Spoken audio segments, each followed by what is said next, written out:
নমস্কার, people's voice নিউজে আপনাদের সবাইকে স্বাগত। ফের একবার বাংলাদেশকে কড়া বার্তা দিল ভারত। এদিন বিদেশ মন্ত্রকের মুখপাত্র রণধীর জয়সওয়াল যেটা বলেছেন বাংলাদেশে সংখ্যালঘুদের অবস্থা উদ্বেগজনক। আশা করব সে দেশের সরকার সংখ্যালঘুদের নিরাপত্তা দেবে। India has consistently and strongly raised with the Bangladesh government the threats and targeted attacks on Hindus and other minorities. Our position on the matter is very clear. The interim government must live up to its responsibility of protecting all minorities. We are concerned at the surge of extremist rhetoric, increasing incidents of violence and provocation. These developments cannot be dismissed only as media exaggerations. We once again call upon Bangladesh to take all steps for the protection of minorities. You also asked a question regarding ISKCON. We see ISKCON as a globally well-regarded organization with a strong record of social service. As far as the question of the arrest of Sri Chinmoy Das is concerned, we had made a statement on that, and it is our expectation that cases against individuals, as far as they are concerned, these legal processes are underway, and we hope and we expect that these processes will be dealt in a fair, just and transparent manner, ensuring full respect of their legal rights of these individuals and all those who are concerned. বারবার করে মোহাম্মদ ইউনূস বলার চেষ্টা করেছিলেন যে না, যে সংখ্যালঘুরা সেখানে নিরাপদে আছেন। ভারত যেটা করছে সেটা ভারত বাড়িয়ে বলছে। যখন চিন্ময় প্রভুকে নিয়ে ভারত বলেছিলেন তখন বলেছিল যে ভারতের অভ্যন্তরীণ বিষয়ে নাক গলাচ্ছে। সেখানে কিন্তু আবার কড়া বার্তা শুধু দিল না ভারত, এমনকি চিন্ময় প্রভুর আইনি অধিকার যেন অক্ষুণ্ণ থাকে সে কথাও কিন্তু তারা বলেছে। কারণ চিন্ময় প্রভুকে অ্যারেস্ট করার পর যেটা শোনা যাচ্ছিল যে তাকে খেতে দেওয়া হয়নি, একটা আশঙ্কা প্রকাশ করা হচ্ছিল যে সেখানে অনেক অপরাধী আছে জেলে, তার উপর অ্যাটাক হতে পারে। কিন্তু ভারতীয় বিদেশ মন্ত্রকের তরফ থেকে আজকে স্পষ্ট ভাষায় আর আরেকবার বলে দেওয়া হলো কোনো অবস্থাতেই ভারত কিন্তু সংখ্যালঘুদের ওপর যে নির্যাতন হচ্ছে, যে আক্রমণ হচ্ছে সেটা মানবে না। বৃহস্পতিবার বিদেশ প্রতিমন্ত্রী কীর্তিবর্ধন সিংহ সংসদের বিবৃতিতে কি বলেছিলেন চলুন আপনাদের একবার সেটা পড়ে শোনাই। তিনি বলেছিলেন, বিগত কয়েক মাস ধরে বাংলাদেশের বিভিন্ন হিন্দু মন্দির এবং বিগ্রহের ওপর হামলা এবং ভাঙচুরের রিপোর্ট আসছে। ভারত সরকার এই ধরনের ঘটনায় উদ্বেগ প্রকাশ করছে।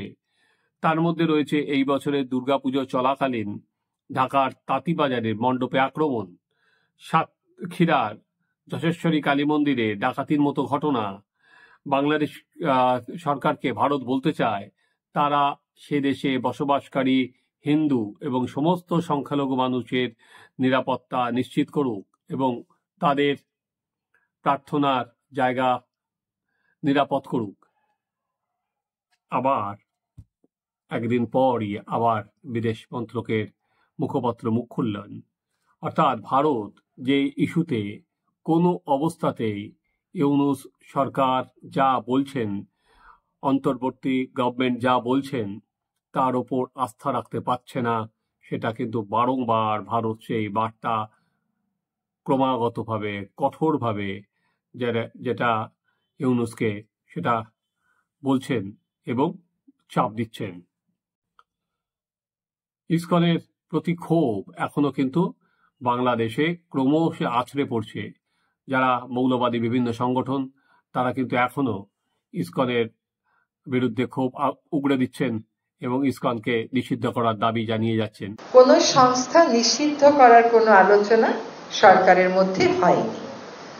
দাবি অনেকেই উঠতে পারে, দাবির সপক্ষে মানুষ অনেক কর্মসূচিও দিতে পারে। ব্যক্তির অপরাধের সাথে সংস্থার অপরাধকে আমরা জড়িয়ে ফেলছি না। এখন একটা সুনির্দিষ্ট অভিযোগের ভিত্তিতে একজনকে গ্রেফতার করা হয়েছে, তার ব্যাপারে একটা আইনি প্রক্রিয়া চলছে, তিনি অভিযুক্ত হতেও পারেন, অভিযুক্ত নাও হতে পারেন, সেটা আদালত দেখবে। আর আজকেও দেখলাম পত্রিকাতে যে ইসকনের পক্ষ থেকে একটা সম্মেলন করে বলা হয়েছে যে তাদের সাথে যাকে গ্রেফতার করা হয়েছে তার কোনো সম্পর্ক নেই। আর এটা হচ্ছে আপনার প্রথম প্রশ্নের উত্তর। দ্বিতীয় প্রশ্নের উত্তর হচ্ছে যে সংস্কার 6টা কমিশনকে সময় দেয়া হয়েছে ডিসেম্বরের মধ্যে, এবং তাদের মধ্যে প্রায় মানে কেউ কেউ বলেছেন ডিসেম্বরের মধ্যেই দিবেন, কেউ কেউ বলেছেন 1-2 সপ্তাহ সময় বেশিও লাগতে পারে। তো এই সংস্কারগুলোর সাথে নির্বাচনের একটা সম্পর্ক তো আছে। এই সংস্কারের প্রস্তাবগুলো আসবে, এগুলোর উপর জনগণ কথা বলবে, চূড়ান্ত একটা সংস্কার প্রস্তাবনা হবে, সেই মোতাবেক যে পদক্ষেপগুলো নেওয়া সেগুলো আমরা নিব। আমরা বারবার বলছি যত দ্রুত সম্ভব সংস্কার শেষ করে আমরা নির্বাচনের দিকে যাব। নির্বাচনের একটা নির্বাচন শুরু করার প্রাথমিক কাজগুলো কিন্তু হয়ে গেছে, নির্বাচন কমিশনও গঠন করা হয়েছে। কাজেই নির্বাচন যত দ্রুত সম্ভব জরুরি সংস্কারগুলো শেষ করে তারিখ জানিয়ে দেওয়া হবে। যদিও বাংলাদেশের তরফে যেখানে প্রবল উৎসাহে একটা সময় অ্যাটর্নি জেনারেল আদালতে বলেছিলেন ইসকনকে মৌলবাদী সংগঠন, সেখান থেকে বাংলাদেশের সরকার বা তাদের যারা বিভিন্ন উপদেষ্টা আছেন তারা কিন্তু সেই দাবি এখন চাপের মুখে ঘরে বাইরে ইসকনকে নিষিদ্ধ করার কথা তারা বলছেন না।